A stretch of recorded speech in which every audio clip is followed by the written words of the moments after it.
क्या आपको भी कभी ऐसा लगता है कि घर वाले और मिलने वाले हमारी इज्जत क्यों नहीं करते? क्या हम खुश नहीं रह सकते? इंसान की अच्छाई पर सब खामोश रहते हैं, लेकिन बात यदि बुराई पर हो तो गूंगे भी बोल पड़ते हैं। ध्यान रहे, बलि हमेशा बकरे की दी जाती है, शेर की बलि कोई भी नहीं देता। मैं बहुत सीधा हूँ, हर किसी की बातों में आ जाता हूँ। कोई भी मुझे ठग लेता है, कोई भी मुझे बेवकूफ़ बना लेता है, कोई भी मुझसे अच्छे से बात नहीं करता। सभी मुझे बेवकूफ़ समझते हैं। मैं परेशान होकर भी सभी का काम कर देता हूँ, लेकिन लोग फिर भी मुझे भाव नहीं देते। किसी का काम अच्छे से करने पर भी लोग मुझे थैंक्स तक नहीं बोलते, लेकिन थोड़ी सी गलती हो जाने पर नाराज जरूर हो जाते हैं।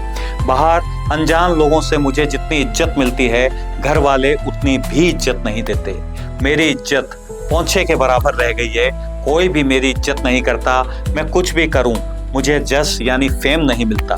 बहुत परेशान रहता हूं। सब लोगों का सब कुछ करने के बाद भी मुझे उनसे बिल्कुल भी तवज्जो नहीं मिलती।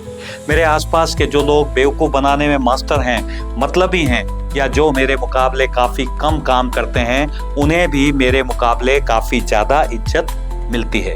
मुझे कोई नहीं पूछता, जबकि उन बनावटी लोगों को सबसे ज़्यादा इज्जत मिल जाती है। सभी का काम करने के बावजूद मुझे तारीफ नहीं मिलती, जबकि ऐसे लोग जो काम कम और दिखावा ज़्यादा करते हैं, उनको भी मुझसे काफ़ी ज़्यादा इज्जत और तारीफ मिल जाती है। ऐसा क्यों?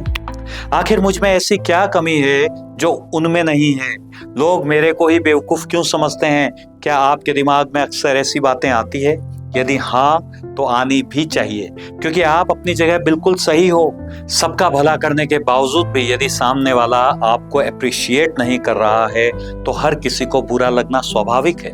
इसके लिए सबसे पहले तो आपको अपना आत्ममंथन करना होगा कि कहीं आप दूसरों को अपने से ज़्यादा इज्जत या भाव तो नहीं दे रहे। उनका सम्मान रखने के चक्कर में अपने आत्मसम्मान को तो गिरवी नहीं रख रहे हो। कहीं आप चापलूस तो नहीं बन गए हो, कहीं आप डरपोक तो नहीं बन गए हो, कहीं आप हर समय अपने आप को थका हुआ और हारा हुआ इंसान तो नहीं समझने लगे हो। आपको इस पर भी विचार करना होगा कि आप कहीं हवा का वो झोंका तो नहीं बन गए हो जो दूसरों की खुशी के हिसाब से ही कहीं भी बह जाता है। यदि आपको लगता है कि आप इनमें से किसी भी प्रॉब्लम का शिकार हो गए हो, सबसे पहले आपको अपनी उस वीकनेस को स्ट्रेंथ में कन्वर्ट करने पर मेहनत करनी होगी। आपको अपना नवनिर्माण करना होगा। आपको अपने हारे हुए मन को हराना होगा, उसे ट्रेन करना होगा, समझाना होगा कि आपके लिए सबसे इम्पोर्टेंट आप खुद हो। दूसरों की खुशी के लिए खुद की बलि नहीं चढ़ाई जा सकती। ध्यान रहे, बलि हमेशा बकरे की दी जाती है, शेर की बलि कोई भी नहीं देता। दुनिया हमेशा ताकत का साथ देती है, कमजोर पर तो कोई दया भाव भी नहीं दिखलाता। सबसे पहले तो आपको अपने मन के डर को हराना होगा। डर, शर्म और दर्द सब तेरे ही अंदर है। अपने बनाए पिंजरे से निकल कर देख, तू भी एक सिकंदर है। जागो, अपने आप को मजबूत बनाओ, क्योंकि आपकी मर्जी के बिना आपको कोई भी नहीं हरा सकता। जीते जी किसी को भी इतना अधिकार मत दो कि वो आपको नजरअंदाज कर सके। अपने माँ बाप को जरूरत से ज्यादा इज्जत देना और सहन करना बिल्कुल भी गलत नहीं है, जिन्होंने आपको अपना सब कुछ दिया है। लेकिन ऐसे व्यक्ति जो अपने स्वार्थ के लिए आपका इस्तेमाल कर रहे हो, आपके सीधेपन और आपकी भलाई का गलत फायदा उठा रहे हो, तो उनके सामने हर समय झुकने की बजाय सीना तान के खड़े होने की आदत को भी डेवलप करो। यदि आप लोगों से ज्यादा झुककर मिलोगे तो लोग आपकी पीठ को पायदान बना लेंगे और उसके ऊपर खड़े होकर आपकी खुशियों पर तांडव करना शुरू कर देंगे। जितना जल्दी हो आपको इसे समझना होगा, आपको जागना होगा और अपने आप को समझाना होगा कि इज्जत के बदले इज्जत मुफ्त मिलेगी, यानी कायदे में रहोगे तो ही फायदे में रहोगे। उनको सम्मान के साथ ये भी समझाना होगा कि किसी भी सीधे आदमी की मजबूरी का इतना ज्यादा फायदा भी मत उठाओ कि नोइंगली और अननोइंगली उसे बुरा बनने पर मजबूर होना पड़े।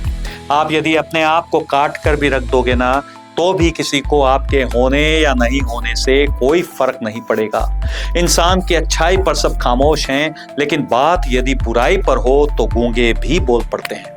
अपनी नेगेटिव थॉट्स, अपनी हताशा और निराशा की जंजीरों को तोड़िए और अपने दिल की बजाय दिमाग का इस्तेमाल कीजिए। ऐसे लोग जो आज दिन तक आपको तवज्जो नहीं देते हैं, उन्हें अपनी मेहनत, अपने काम के बारे में रियलाइज करवाइए। उन्हें समझाइए कि लहरों की खामोशी को देखकर ये ना समझना कि समुद्र में रवानी नहीं है। हम जब भी उठेंगे तूफान बनकर उठेंगे, बस अभी हमने उठने की ठानी नहीं है। जिस दिन आप अपनी कमजोरी और हार पर जीत हासिल कर लोगे, दुनिया ऑटोमेटिकली आपको विनर मान लेगी और आपको रेस्पेक्ट देने लग जाएगी। यदि आप इसे और भी ज्यादा डिटेल में समझना चाहते हो तो कमेंट करके बतलाइए। जल्द ही मिलते हैं एक नए पावरफुल वीडियो में। यदि आपको ये वीडियो अच्छा लगा है तो इसको सब्सक्राइब करें, लाइक करें और ज्यादा से ज्यादा शेयर भी करें। Thank you and all the best.